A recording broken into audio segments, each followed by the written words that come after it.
નમસ્કાર મિત્રો, લગભગ 3-4 દિવસના વિરામ બાદ, અંતરાલ બાદ ફરી એક વખત સીધું સ્પષ્ટ સટીક ઉપર હું ફરીથી આવી રહ્યો છું આપ સૌની સાથે સંવાદ કરવા માટે.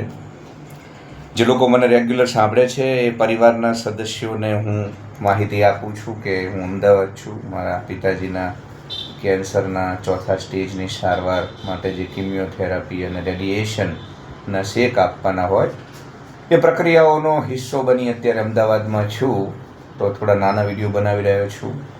વિડીયોનો જે ફ્લો છે એમાં વિક્ષેપ ઊભો થયો છે શહેરી જીવનના કારણે, પણ છતાં હવે ફરીથી હું ફ્લો પકડી રહ્યો છું અને રેગ્યુલર વિડીયો નાખતો રહીશ.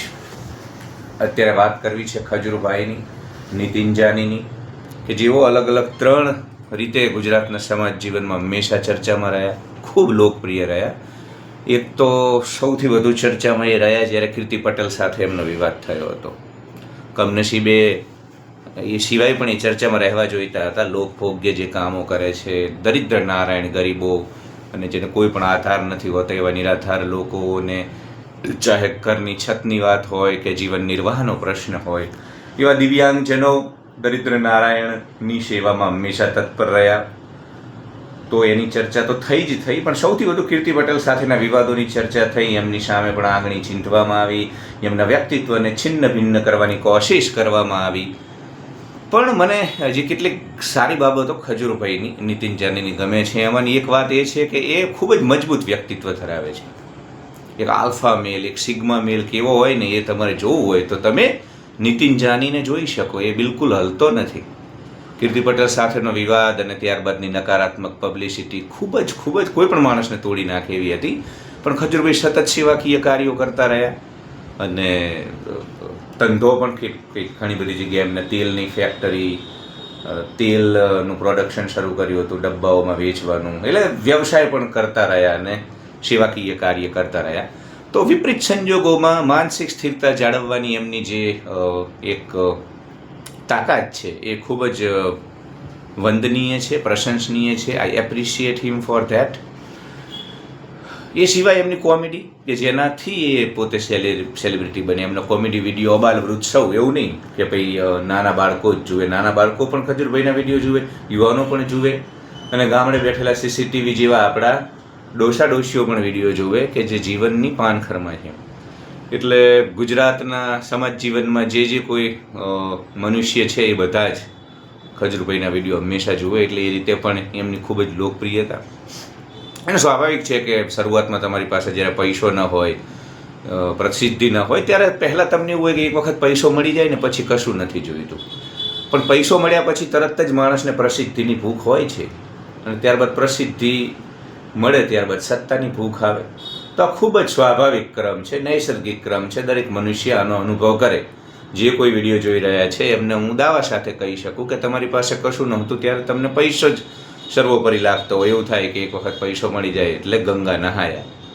પણ પૈસો આવ્યા બાદ કીર્તિની ભૂખ, એટલે તમે જુઓ લોકો ગામો ગામ કથા કરાવે, જમણવાર કરાવે, દાન આપે, કારણ કે કીર્તિ જોઈએ લોકોને. અને ત્યારબાદ સત્તા, તમને ખબર, તમારા જીવનમાં જ્યારે ઉતાર ચઢાવ આવે ને, એ ચાહે દેવાયતભાઈ ખબર હોય કે ખજૂરભાઈ હોય, એમને જે ઉતાર ચઢાવનો અનુભવ કર્યો, જે કાયદાકીય ભીંસનો અનુભવ કર્યો, એ સમયગાળા દરમિયાન હંમેશા તમને અહેસાસ થઈ જાય કે ચાલો છેલ્લે સત્તા સર્વોપરી છે.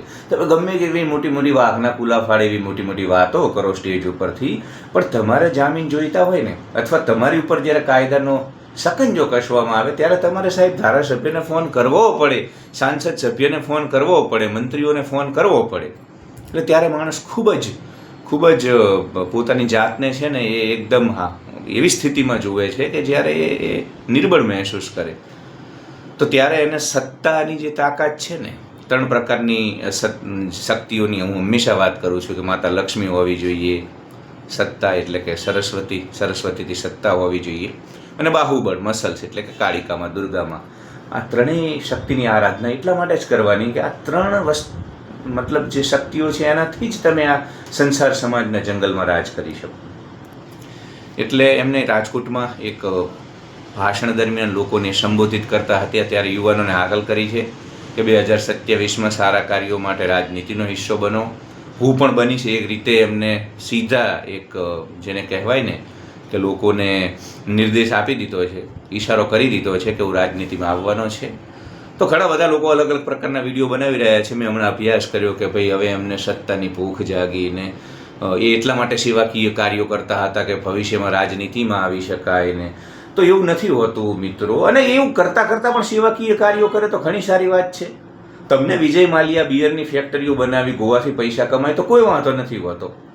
ખજૂર કદાચ લોકોની મદદ કરતાં કરતાં એને એ લોકપ્રિયતાનો ઉપયોગ કરીને સત્તા મેળવ્યો તો ખોટું શું છે? અને એવું નથી કેમ કે આખા ગુજરાતમાં કામ કર્યું છે.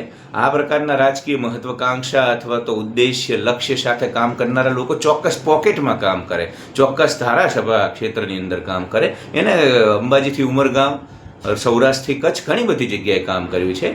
એટલે એવું અને એવું હોય તો પણ કશું ખોટું નથી. એ બોલિવૂડના એક સ્ટીરિયોટાઇપ જે ઇમેજ ઊભી કરવામાં આવી છે કે રાજકારણી એટલે ખોટો હોય ને મોટું શરીર હોય ને એ પ્રકારનો એકદમ જુલ્મી માણસ હોય, ગેંડા જેવી ચામડી હોય, સંવેદનશીલતા હોય નહીં, આ પ્રકારની એક જે ઇમેજ એના કારણે આપણને રાજકારણ હંમેશા ખોટું લાગે છે. પંથ સંપ્રદાયના કીડા મકોડાઓ પણ હંમેશા રાજનીતિની ટીકા કરી અને રાજકારણને ખોટું અથવા નકારાત્મક જ એની એક છબી રજૂ કરવામાં આવી છે. એ અલગ મુદ્દો છે કે પંથ સંપ્રદાય કલ્ટના કીડા મકોડાઓ અને રાજનૈતિક અથવા તો રાજનીતિજ્ઞ રાજનેતાઓ વચ્ચે બેઠા વિના ચાલતું નથી. લાભ લેવા માટે નિશ્ચિત ભેગા બેસે છે.